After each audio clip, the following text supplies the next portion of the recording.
পত্রের মধ্যে লেখা আছে, স্বামী রে, ও আমার প্রাণের স্বামী, ও আমার স্বামী, মক্কা মদিনার জমিনে সব চাইতে সুন্দরী নারী আমি।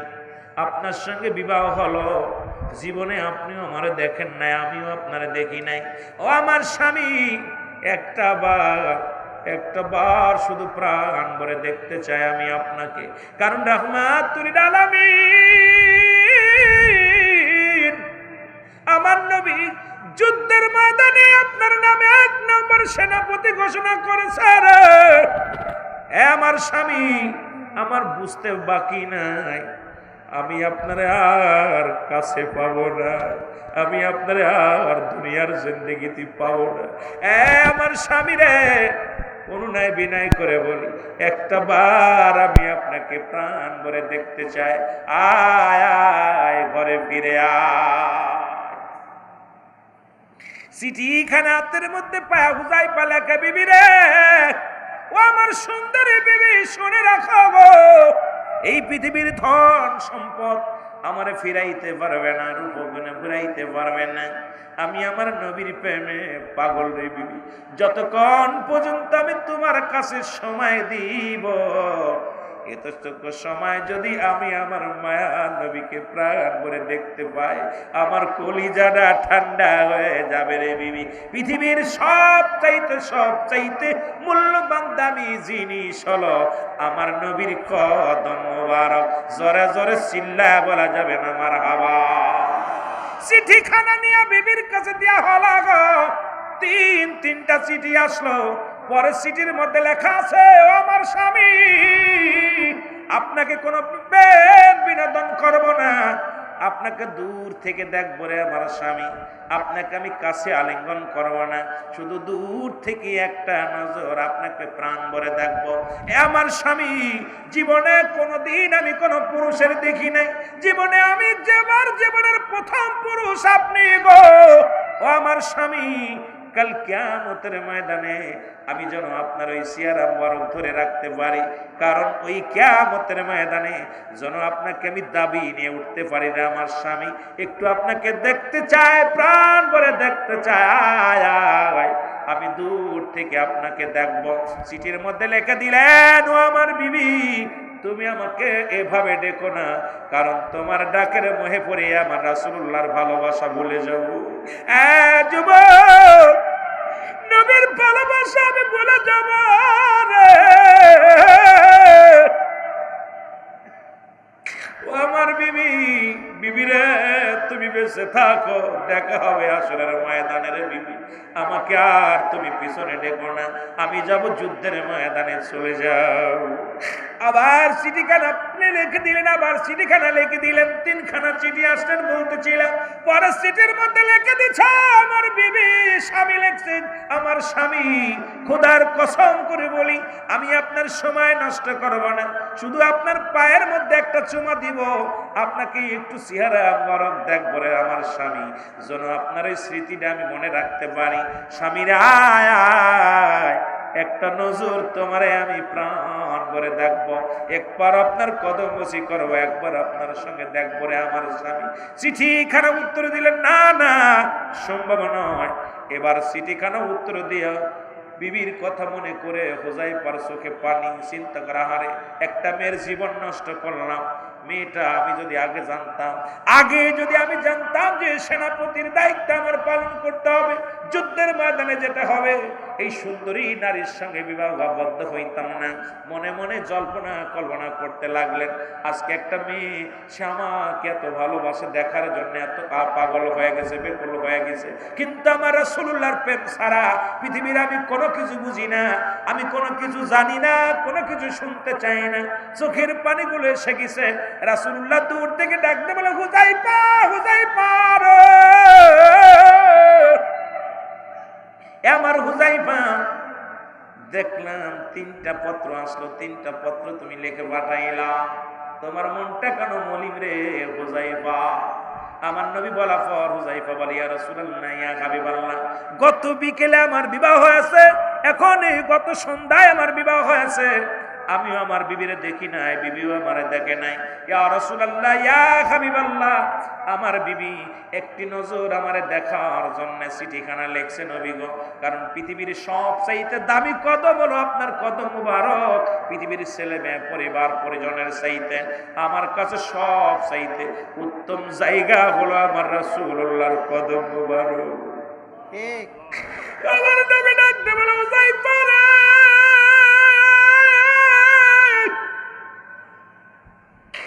ও হুযায়ফা, তুমি আমি নবীর এত ভালোবাসো গো।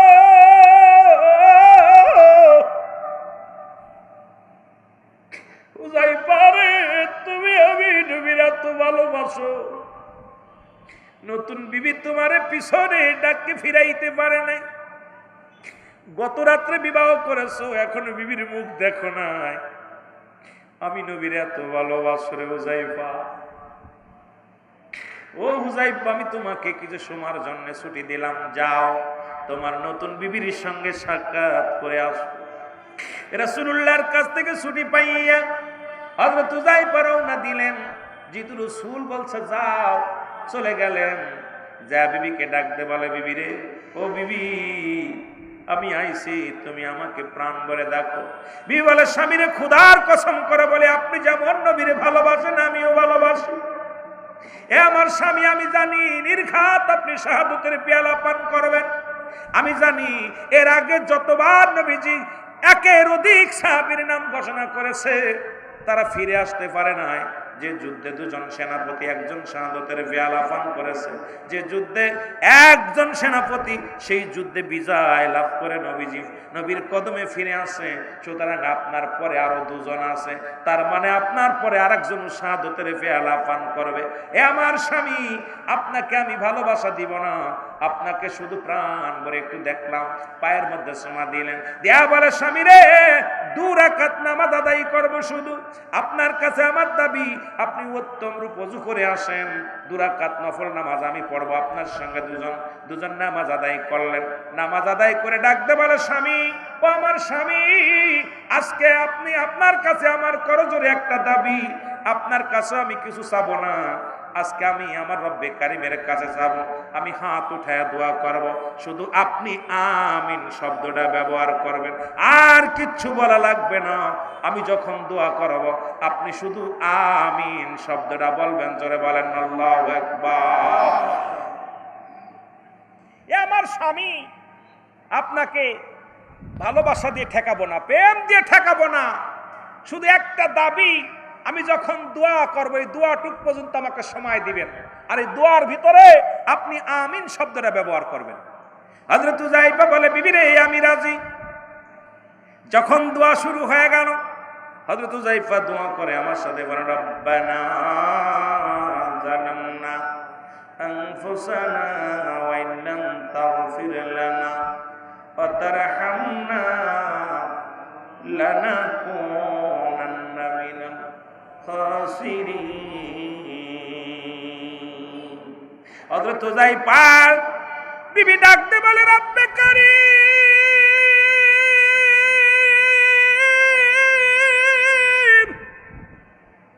আমার স্বামী যাবে যুদ্ধের ময়দানে বাতিলের সঙ্গে লড়ার জন্য, নির্ঘাত আমার স্বামী শাহাদাতের পেয়ালা পান করবে। আল্লাহ যেহেতু আমার রাসূল নাম ঘোষণা করেছে, এ আমার রব্বে কারীম, আমার স্বামী যদি মারা যায় আমি বিধবা হয়ে যাব। আল্লাহ, গত সন্ধ্যায় আমাদের বিবাহ হয়েছে, এ রব্বে কারীম, আপনার কাছে প্রার্থনা করি, আমার স্বামীকে তোমার রাস্তায় কোরবানি করে দিলাম, তবে হুনাইনের যুদ্ধ থেকে আমার স্বামী গাজী হয়ে আমার বুকে ফিরে আসে। সঙ্গে সঙ্গে হুযায়ফা হাত দুটো ছেড়ে দিছে। হুযায়ফা হাত দুটি নামিয়ে ফেলেছে। বিবি ডাকতে বলে, স্বামী রে, আমার স্বামী, আপনি করলেন কি? কারণ এই মুহূর্তে যদি কোনো স্বামী তার স্ত্রী যদি তার স্বামীর বুকলাতি করে, যুদ্ধের ময়দানে যাবার সময় রব্বে কারীম এই দোয়াটা কবুল করে। রে স্বামী, আপনার জন্য আমি দোয়া করলাম, আপনাকে যেন গাজী বানায়া আমার বুকে ফিরে দেয়। আপনি হাত নামায় ফেললেন রে স্বামী। আমার আমার নবীর প্রেমী হযরত হুযায়ফা বলে, বিবিরে তুমি ভুল করেছো, যেখানে আমার রাসূল আমার নাম 1 নাম্বার সেনাপতি হিসেবে ঘোষণা করেছে, নির্ঘাত আমি শাহাদাতের পেয়ালা পান করব, তুমি আমাকে শুধু ফিরাইতে চাও, তো আমার নবীর চাইতে পৃথিবীর মধ্যে দামি কোন জিনিস আর না। আমার বিবি রে, আরে আমার রাসূল ঘোষণা করেছে, আমার নবী জানে, আমার নবী ঘোষণা করেছে আমার নাম, আমি শাহাদাতের পেয়ালা পান করব, তুমি গাজী হওয়ার জন্য দোয়া করো। তাহলে আমার নবীর চাইতে তুমি কেমনে তুমি ভালোবাসতে চাও? ও আমার বিবি, অসম্ভব রে বিবি। আমি রওনা দিলাম, দোষ শুরু করে দিলেন। বিবি পিছন থেকে ডাক দে বলে, স্বামীর একটু দাঁড়াও, আপনার চেহারা মুবারক দেখবো, আপনাকে আমি নয়ন ভরে দেখবো, জীবনের শেষ দেখাটা দেখিনি। স্বামী আপনাকে একটু পিছনের দিকে তাকান, প্রাণ ভরে দেখেনি। স্ত্রী বারবার ডাকতে লাগলেন, কোন পিছন দিকে তাকাইলেন না। হুযায়ফা নবীজির কদমে চলে গেলেন। নবীজি সাহাবীদেরকে দাওয়াত ঘোষণা করে দিলেন, যাও তোমরা যুদ্ধের ময়দানে যাও। প্রথম যুদ্ধ শুরু হয়ে গেল, হুনাইনের যুদ্ধ শুরু হয়ে গেল। মুসলমান শুনে নাও, মুসলমানদের প্রথম শহীদ হলেন হুনাইনের যুদ্ধে, প্রথম শাহাদাতের পেয়ালা পান করলেন আমার নবীর প্রিয় সাহাবী হযরতে হুযায়ফা রাদিয়াল্লাহু তাআলা। জোরে জোরে চিল্লায়া বলা যাবে না মারহাবা। প্রথম শাহাদাতের পেয়ালা পান করলেন। আর পৃথিবীর মধ্যে নবীর প্রেমিককে সুন্দরী নারী ঠেকাইতে পারে না, পৃথিবীর ধন সম্পদ ঠেকাইতে পারে নাই। এই জন্য আমার বাবাজান বলতেন, দয়াল নবীর প্রেম ভালোবাসা যার অন্তরে যতটুকু, তার ঈমান বলতে ততটুকু। নবীর প্রেম ভালোবাসা যার অন্তরে নাই, তার ঈমান বলতে কিচ্ছু নাই, সরাসর নেই। জোরে বলেন ঠিক কিনা? রাসূলুল্লাহর প্রেমের মালা কিবলা জান হুজুর গলায় দিছে। জোরে বলেন ঠিক কিনা? খাজা বাবা দয়াল নবীর প্রেমের মালা আমাদের গলায় দিছে। এই জন্য তো জাকিররা কতজন কত গীবাত করে। কেউ কয় ডিস্টার্ব একটু পরে কর,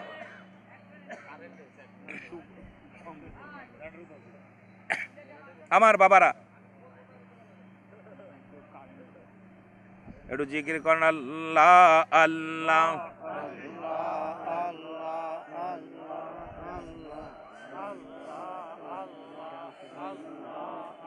আমি কেন যে ভায়াল, একটু জোরে জোরে বল না। ইয়ারে আগে তো না জানি পিয়ে সোনা, কেন যে ভায়াল। সবাই বলেন, সবাই আরো জোরে, আল্লাহ আল্লাহ। আমি কেন যে ভালোবাসিলাম রে, এই রে গে তো না জানি পিয়ে সোনা, কেন যে ভালো, এই রে ভালো বেশে খোদায় আদম হাওয়া নাই ভালো, জোরে জোরে জোরে, আর আদম হাওয়া বেহেশত বালাখানা সাজাইল রে, হার বেহেশত বালাখানা সাজাইল রে, আর কেন যে ভালোবাসিলাম রে, আমি কেন যে ভালোবাসিলাম রে, এই রে গে তো না জানি পিয়ে সোনা,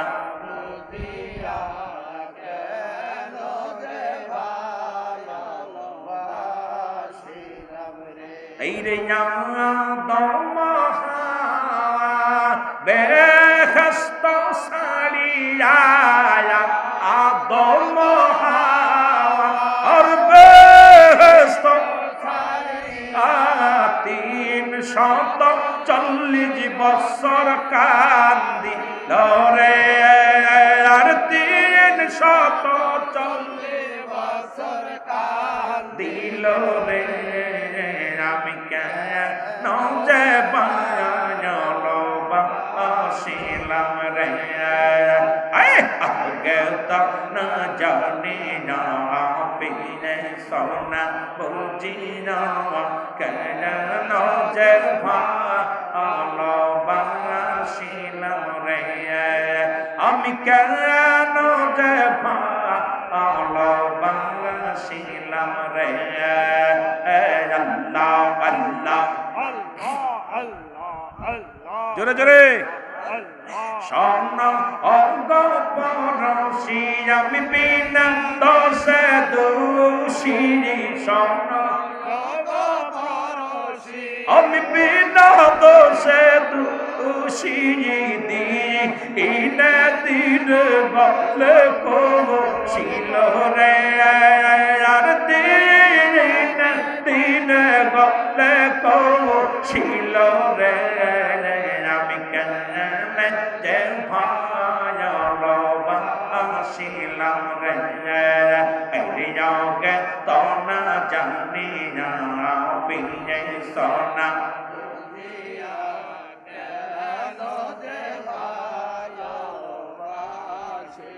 আরো জোরে বল কেন যে ভালোবাসিলাম রে, আল্লাহ আল্লাহ। আর বাবার মধুর ডাক শুনিলে রে, জানকার বাইবন পাগল হইল রে, আমার জানকার বাইবন পাগল হইল রে, আল্লাহ আল্লাহ। বাবার মধুর ডাক শুনিয়া রে, জানকার বাইবন পাগল হইল রে, আর জানকার বাইবন পাগল হইল রে, আল্লাহ আল্লাহ।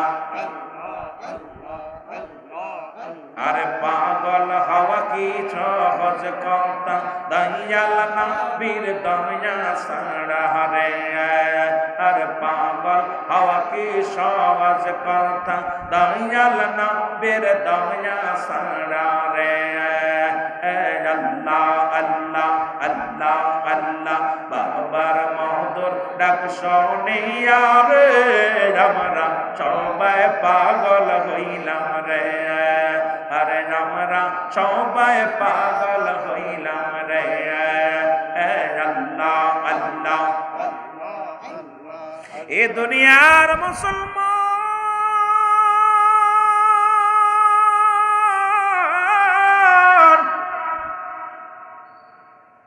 মুসলমান কবির মনোযোগ শোনাব,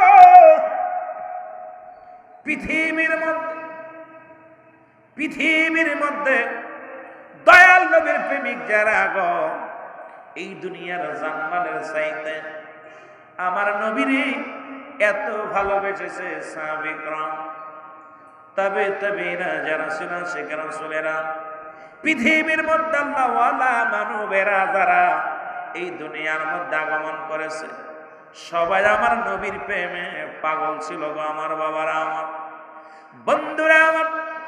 পৃথিবীর মধ্যে এমন প্রেমিক আর কয়জন আছে, এমন প্রেমিক পা বড় দুরস্কার মুসলমান। তাই তো আমার দয়াল মুর্শিদ সদা সর্বদাই কানতেন দয়াল নবীর প্রেমের বাগি প্রেমে পড়িয়া, নবীর প্রেমের মালা গলায় নিয়া কেবলা জান হুজুর চোখের পানি ফেলায় কানতেন, আর মহব্বত নবীকে প্রাণ ভরে ডাকতেন, আর রহমা তালে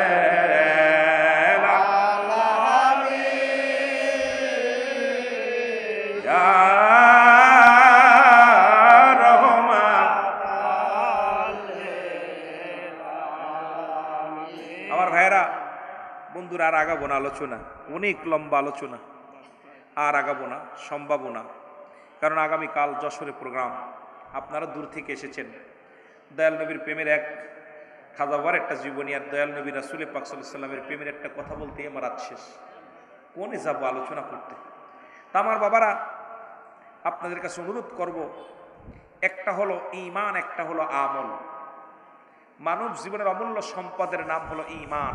মানব জীবনের অমূল্য সম্পদের নাম কি? ঈমান। ঈমান। আর ব্যক্তির জীবনের অমূল্য সম্পদের নাম রূহ।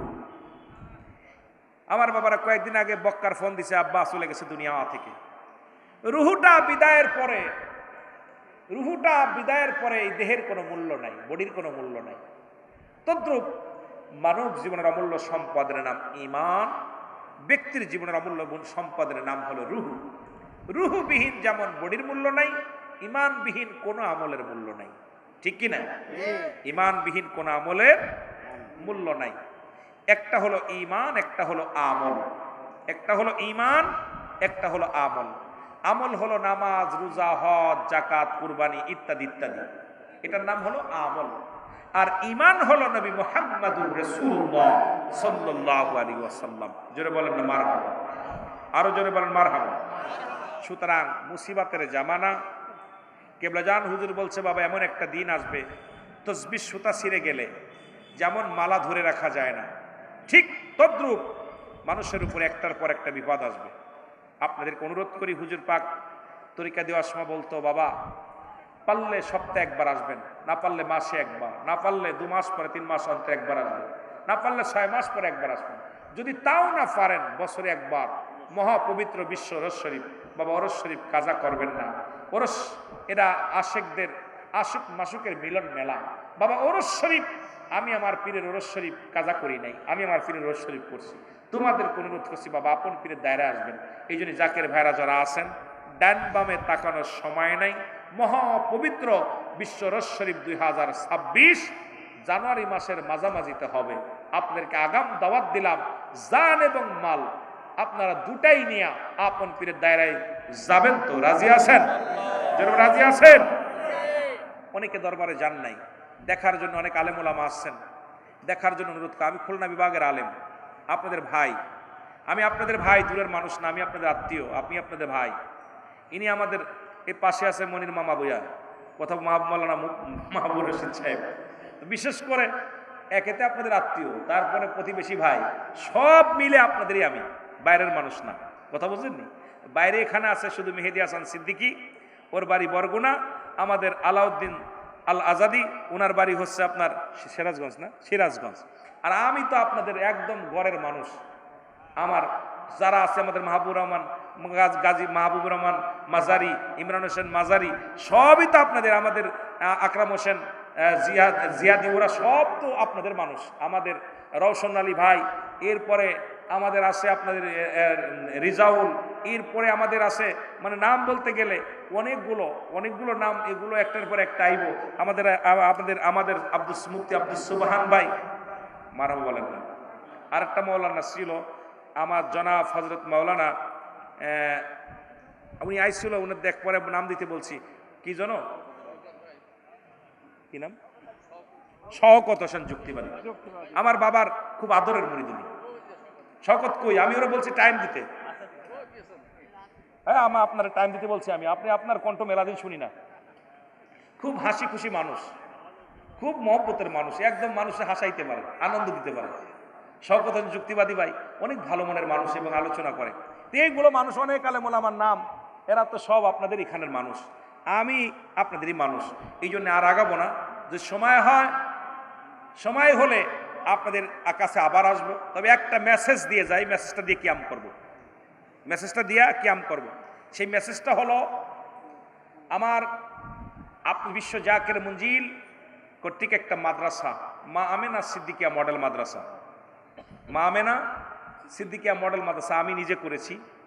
40 শতক জমি ক্রয় করে এটার পরে বিশাল এক বিল্ডিং করেছি। এই বিল্ডিংটা শুধু জাকেতদের সন্তানদের তালিম দেওয়ার জন্য। কারণ এমন একটা জামানা আসছে, আলেম হইয়া দোয়া করা বন্ধ করে দিছে, জিয়ারত করে না, দোয়া করে না। আমার বাঁচতে মাদ্রাসায় দিছি, গতকালকে ছিল, সবার সামনে কথাটা বলছি, মাত্র 1 মাস বয়স আমার কাকা মিলাদ শরীফ পড়া জায়েজ নেই। কাকা, আমি কি করছি বাবা? কাকা দোয়া করা জায়েজ নেই। এরপরে একদিন এসে কাকা, নবী তোর মাটির মানুষ, তোরে কি সব শিক্ষিত ধরে দিছি আলিম পাতা পড়তে, তুই এটা পড়িস কেন? আমাকে হুজুরিতে কইছে। তা আমি আপনাদেরকে অনুরোধ করি, ব্যাঙ্গে ছাতার মতো মাদ্রাসা হয়েছে, এই মাদ্রাসায় লেখাপড়া করে আপনার জন্য জিয়ারত করবে না।